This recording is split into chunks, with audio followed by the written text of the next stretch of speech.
we get a motion to adopt the agenda? So moved. Second. Okay, all in favor? Aye. Opposed? Motion carries.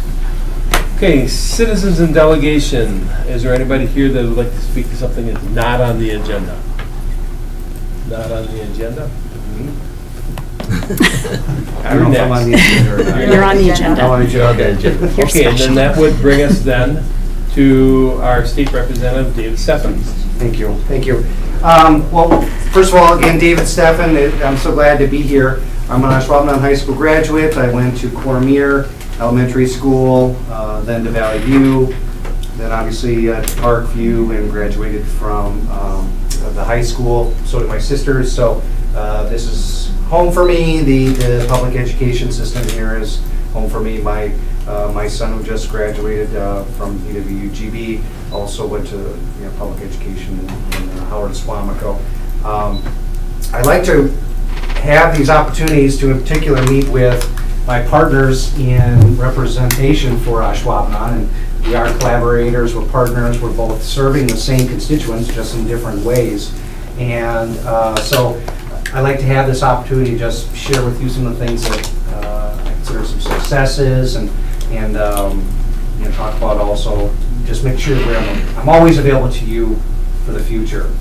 So I did bring my business cards, and one of the things I do for the public is, because I really do feel like I'm their servant, I'm kind of their employee, and so I send out a progress report, kind of like an employee does with their employer, kind of have an evaluation of how they're doing, and it's a way for me to kind of just tell my constituents, my colleagues, in representation as to what I'm working on, get feedback, and so I'm hoping that if any of you at any point ever have questions, concerns, want a different direction on things that I'm working on, or reinforce things that I am doing, I hope you always feel like you can contact me. And this last legislative session has probably been the most rewarding for me from a public education perspective. First of all, having a historic $630 million of new per pupil aid that's been coming to the schools and has been. By the time that is complete, the Ashwaubenon School District will receive just over $900,000 of annual new increase on a per pupil basis. So that's great news. And then additionally, for those school districts like Ashwaubenon that got pinched in the early 90s when the formula was established, you're a low revenue school district, and so you have always almost been penalized for the last 25 years because of that. And so working with Representative Nygren to the north, worked to have some adjustments done. It's the largest adjustment in the formula in 25 years. And that will result through its full implementation phase of an additional $395,000 to the village of Ashwaubenon once the full phase-in occurs. So all told, about $1.3 million of new state aid that'll be coming to the village, to the Ashwaubenon School District. And that's an annual basis. So I think it's all good news. It's positive. It shows the appropriate investment in our public education system, one that I'm, a product of, my family's a product of. And the last thing I want to mention is that going forward, one of the things that I've been working on, not just with the school districts, all the school districts I represent, but also the local elected officials, is really trying to put as much control in your hands and less out of Madison's. I respect each one of you as officials, and your responsibility to your constituents is the same as mine, and we should be empowering you, allowing you to have that authority. With that, of course, comes responsibility. You got to do the right thing with all that authority, but it's a right place for it to be. The best government is local government. It's in places like this, and so I want to continue that effort to be pushing government as close to the people as possible, and that means more control in your hands, more control in the village of Ashwaubenon's hands to make decisions that are best for the people. So that's it. I just kind of wanted to stop in, say hello, and make sure you all know, from staff as well as leadership and public, that I'm available. Always want to be accessible to you on any issues you may have going forward. Okay. Thank you. Thank Thank you. very much. Thank you. Representative Stefan, I just also want to take the opportunity, it seems like a long time ago, or maybe we want to forget about this, but 2-3 years ago, we had a major issue, and just remind the board with the PCB contamination, and he was really instrumental in sponsoring a bill that brought about, in large parts, and funding that helped us offset the cost for that project. I don't know if you remember this. I do. It was an honor. It was an honor to do that because it was quite a bit. It was like $2 million to help with that. Yes. For those, I know, Michelle, you're new. There's a PCB problem that existed between Parkview and the high school that had to be addressed. There was some significant financial mediation. The village didn't have the money to pay for it. That's right. And so that was my one big budget request. And as a freshman, I was a freshman last time. I wasn't sure if I was gonna get it, but it did work out. So, but thank you for pointing that out. I appreciate that. It felt good to be able to work with you and deliver a win for the school district. We appreciate it. You're welcome. Thank you. Thank Yeah, you. thank you again. Thank you. All right, let's move on to superintendent's report. Okay, we used the phrase spotlight a couple minutes ago. I'm just going to spotlight a few things. I want to spotlight First Lady in the district, Melissa Albers. She's a food service staff member at Parkview. She put together a situation where she created a donation site, very similar to what Jenny did, actually. Jenny did at Valley View for parents if they wanted to donate funds to help offset negative food service account balances. And by doing this, so many people donated that she pretty much took away all deficit meal accounts. Between the donations from our Optimist Club and the donations that she received, we pretty much wiped out the deficits for all of those different families. So if you know Melissa, hats off to Melissa Albers is her name. She put that together. Also asked Nick for highlights. We're at the end of the school year. A lot of students to highlight. But I'm going to take a couple of them. Just to summarize, we had over 150 students this year participate as two-sport athletes. We had 57 students that participated in 3 different sports, and we had 5 that were actually 4-sport athletes. We had 89 all-conference kids this year in the FRCC, and 4 players of the year in the FRCC. And lastly here we had Cole Kalinsky, involved with state tennis, 4-sport athlete, 5 appearances at state, 4 individual, and 1 time with a team. We had Tyler Roethlisberger and Luke Schrader. They were both 4-sport athletes, qualified for sectional golf. Tyler was a 3-sport athlete, all-conference soccer, player of the year in hockey, and all-conference golfer this year. So a lot of different events. Just want to thank especially Mr. Singer and Mrs. Marks. And you know what the end of this school year was like. All of the rescheduled events and cancellations and moves, and they were troopers trying to get as much in. Every school district had to deal with it. This is crazy, that big snowstorm and everything else. So I want to put in a plug. I know Nick would ask me to do this last minute. You could still sign up for the JAG Open. That's this Friday. What time is the shotgun? It's at 10 o'clock. Shotgun this Friday. So that's always a good fundraiser for athletics and co-curriculars. It's neat to see so many students out there cheering us on, or heckling us on, I should maybe put it that way. Summer School Food Service Program. I just heard from Keith before the meeting.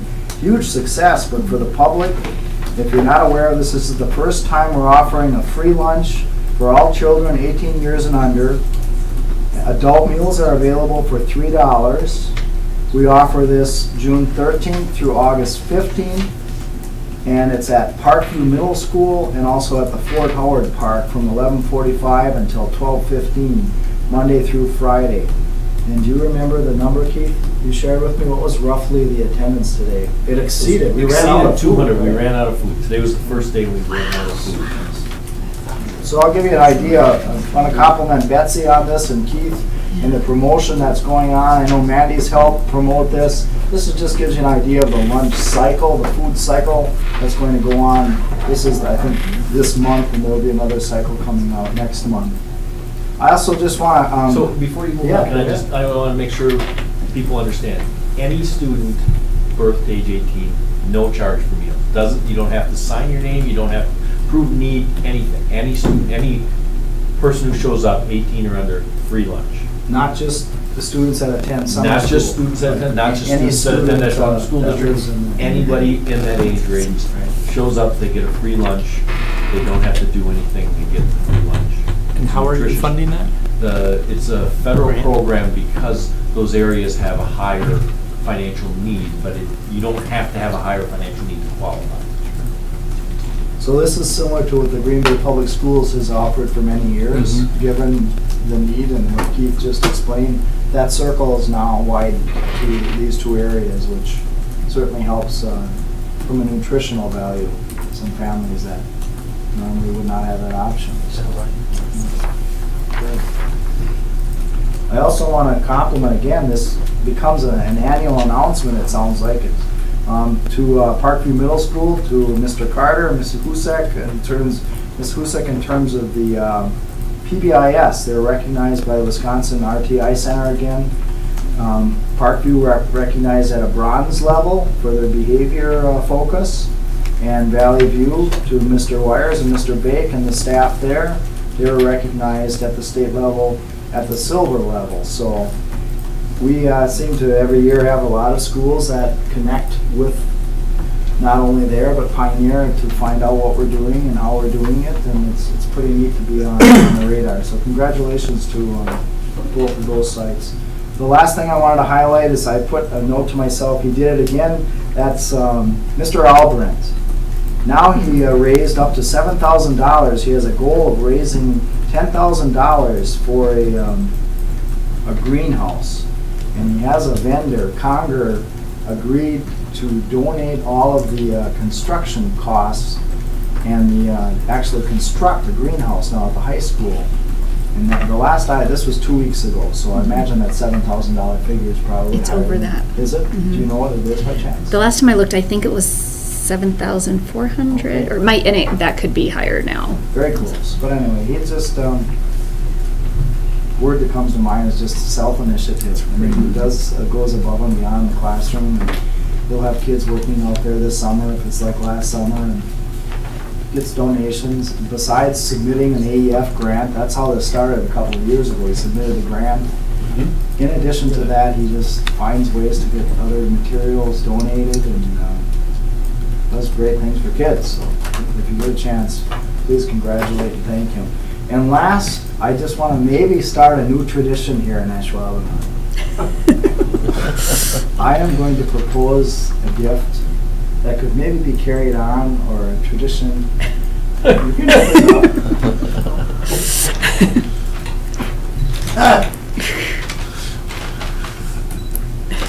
The official Jaguar tie. I'm going to pass the baton on. All right. Looks like a tie good to wear the kickoff, right? So how about a congratulations to Mr. Wires?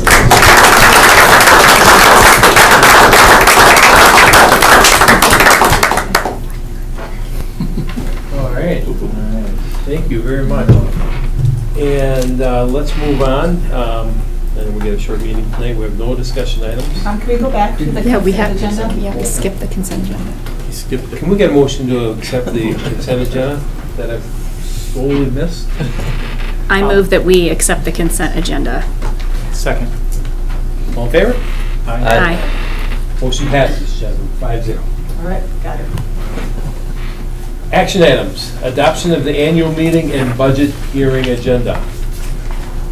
Keith, spotlight. Okay, so there isn't any changes from previous year agendas other than dates being updated. It's pretty straightforward, and by all means, if you have input or things you want me to discuss at the annual meeting or in the budget hearing, let us know, but following the same format in the past. July 11th this year, so hopefully we get July community members in. Do we need to make a motion on that? Yes. I'll make the motion to accept the annual meeting agenda as presented. I'll second. Okay, again, motion and second. All in favor? Aye. Motion carries 5-0. Just one question. It starts at 6. 6. Don't be late. That's because I like to talk so long. I'm looking forward to it. And then we will have a meeting after that. Okay, item number 2, videotaping board meetings. Mandy and Scott. We don't usually come out of here, out of our little hole back there. You guys do a PowerPoint? Yeah, it's only about 50 slides. So we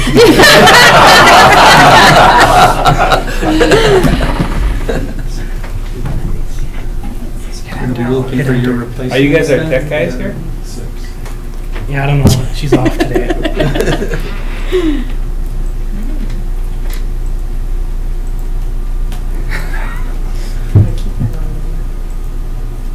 You can just say, and I'll just go through.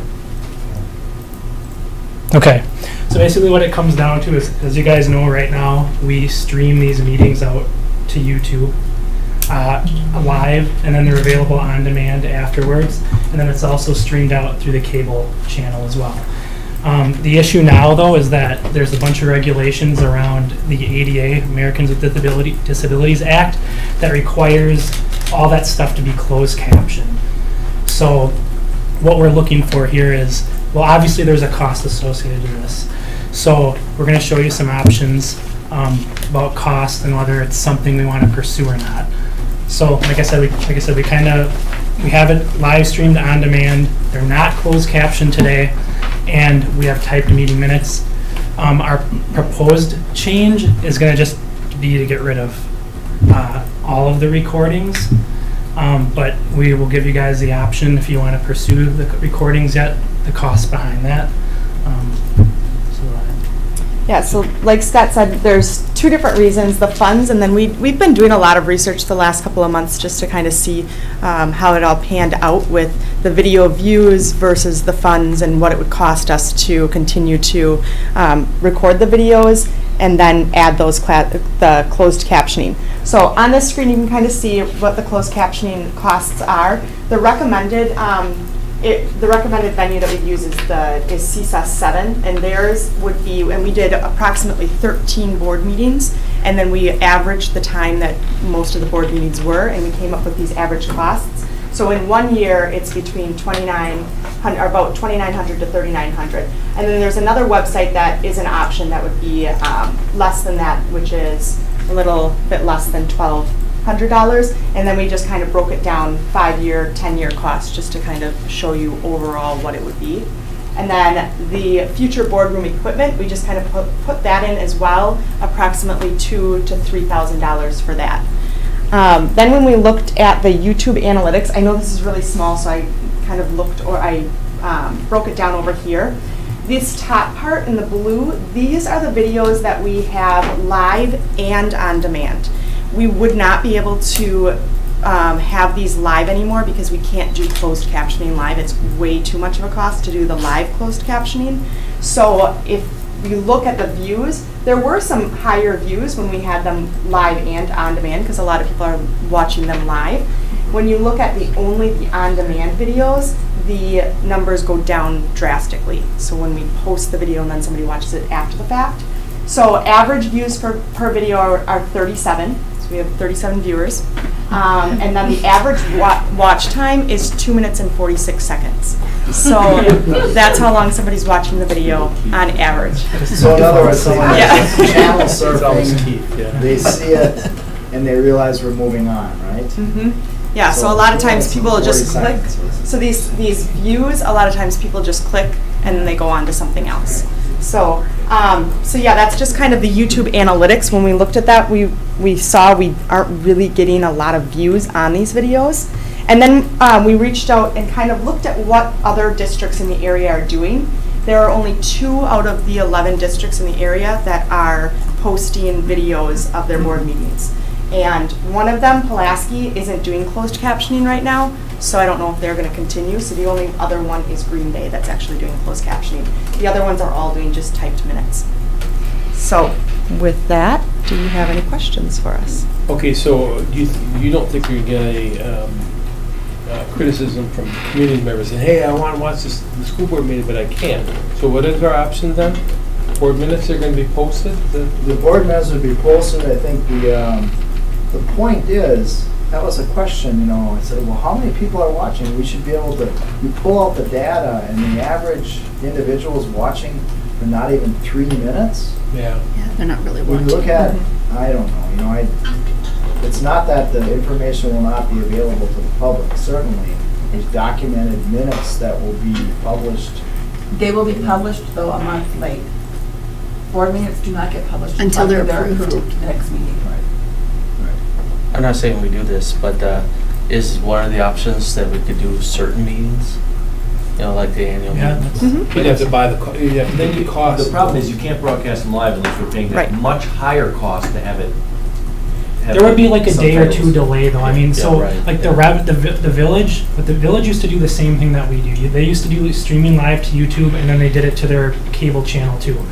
When they switched over to New Eye, which was this county deal with a cable channel and YouTube and all that, they lost their cable channel because New Eye went defunct, and so they ended up losing their channel. So now they just do on-demand minutes. So their guy goes in there, records, you know, whatever meetings there are, and then he sends a copy up. They use rev.com, which was the other option that we had up there, and he sends it up there, and then it takes them, I don't know what the turnaround time is, probably a day or two to go and, you know, create the captions, and then he uploads them a few days later out to the thing. So it's not a month delay, but it's definitely not on demand. It's probably within the week of the meeting that they show up out there. So I mean, we could do certain meetings, sure. I mean, there's still going to be the cost of upgrading the equipment though, and I don't want to shoot myself in the foot, but maybe part of the reason people aren't watching it is because of the quality of the video too, because our equipment here is pretty old. So we could buy new equipment. We're still going to probably buy new equipment if we're going to go down the road of recording a few meetings here or there, just in case we want to record other stuff too. But unless we totally want to put the kibosh on it all, then we won't buy more new equipment. But either way, we should. I've talked to several districts who've gone down this road, and they've said their meetings are more efficient and they get better attendance to the live meetings when they stop broadcasting. So I don't want you to think this means we're not going to have access. We're not far away from anyone who lives in the Ashwaubenon School District for them to get to a meeting. It's not like we're a huge geographic district and people can't get here. What they've told me is they're seeing better attendance live at the meetings of people, and the information is still getting out. So as you saw by the comparables, most of the districts in the area aren't doing it, and really this is just the financial burden. It's money being taken away from education, basically, that we're putting into equipment maintenance and subtitles. And then we also hear quality issues with subtitles that they're not accurate all the time as well. And then you have issues with that you have to resolve that in a certain amount of time. So there's a lot of side issues that weigh against it. I want to be as open as we can to the public, but I think these rules have really put us in a situation where you're seeing a lot of governmental entities no longer broadcasting. So we still would have minutes posted ahead of time. So if there are community members that see something that they're very interested in and want to know about, they know what's going to be talked about at the meeting. The agenda. The agenda, I'm sorry. The agenda. So they can still come to the meeting if it's that important. And then if not, then they would see the minutes, but it would be a delayed of a month. So another way people get information about the board meetings is the Ashwaubenon Press is always covered the meetings, and they always posted good recaps of the meetings in the press. So I don't know how that works. It's again the same thing. It'd be a month after because we have to approve those minutes. Well, but the press attends the meetings. Yeah, and yeah. He can, that week they can have exactly the summary up. Could we So I do think- that quickly? I mean, if we have a meeting on a Wednesday, I think Wednesday is their deadline night, so it would be about a little more than a week and a couple of days. That might be something that we push for, is to ensure that we give them out at least on that following week We cycle. wouldn't get our minutes out until you approve them, but they're here to, and they can summarize the meeting. Right, right. They would just always have to attend then in order to be able to provide that coverage. Or request it, right? They could request. They could request the minutes, but now you've got a longer. But you've got a longer delay because they haven't been approved. And the minutes are also posted in the press.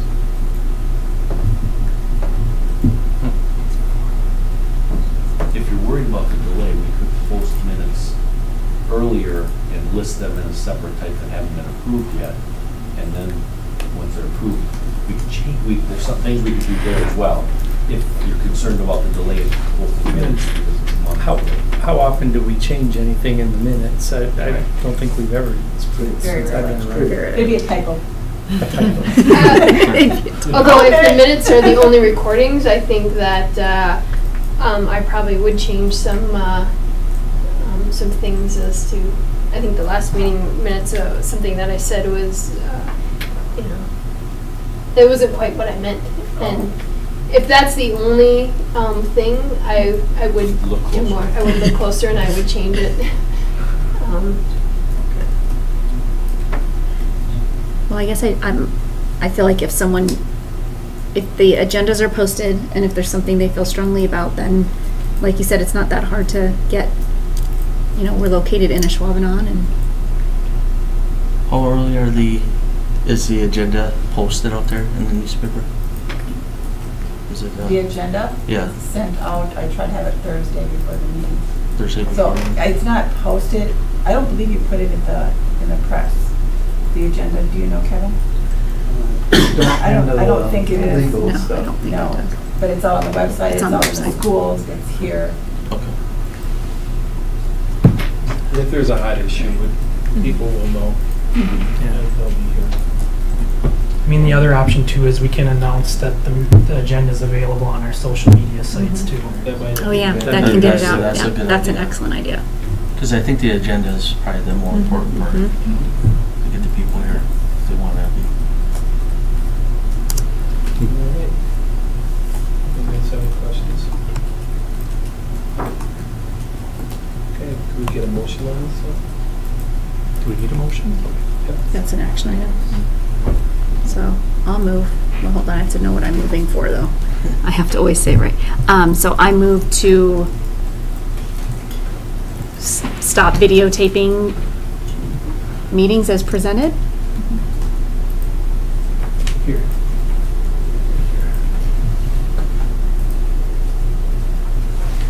Yeah. Go ahead and read it. So I move that the board meetings be recorded by typed minutes instead of video recording. Okay. I second it. Okay, motion second. Any other discussion? All in favor? Aye. Opposed? Motion carries. Thank you. Thank you. It's just a shame that a well-intended law creates the absolute opposite effect. Yep. And that just seems ridiculous. That way. But I don't want that money leaving our kids and going to okay, board and superintendent communications. I had the opportunity 3 weeks ago to do a brief tour through the new cafeteria and kitchen area with Tom Schmidt. And maybe we could do that in August before our meeting. Yeah, definitely, we should be ready. We're looking at having it open up middle of August so we can have it. And then the possibility of getting a tour of the garden area in the HVAC. Okay, sure. Maybe do both of those things at the same time. Maybe shoot for 5 o'clock and then.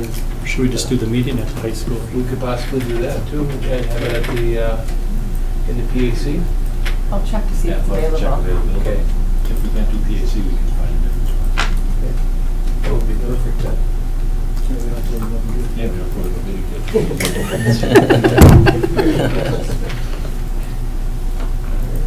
I would also like to recognize all the hard work that went into the graduations from the staff and all the many volunteers out there. So I was able to go to the Pioneer one, and I'm sure same thing goes for a lot of the other graduations. Just appreciate all the hard work that goes into what seems like so seamless and easy flowing, and I know it's not. There's a lot of work behind all that, so thank you. Appreciate it. I'd also like to take a moment just to thank Brian for 7 years here, this being his last meeting. Not the last day of work, but last meeting. Don't make him work. Heck, yeah. Now we can't watch the meetings on YouTube either. But it's greatly appreciated, Brian. Thank you. Yeah, thank you, Brian. And I'll reciprocate. I'm just very grateful for the opportunity. Huge thanks to everybody that could attend the retirement party, the gifts, the calls, the notes. You know, what a great place. So I leave with fond memories, and I'm available to help. Kurt knows that. He has a lifeline for life from me, you know, and anyone else for that matter. So thank you. Very grateful. Anybody else have anything? Okay, future board meetings and topics. The annual budget hearing is scheduled for Wednesday, July 11th at 6 p.m. in the district office. The next board meeting is scheduled for Wednesday, July 11th, following the annual board meeting budget hearing in the district office. We get a motion to adjourn. So moved. Second. All in favor? Aye. Opposed? Thank you, everybody, for coming.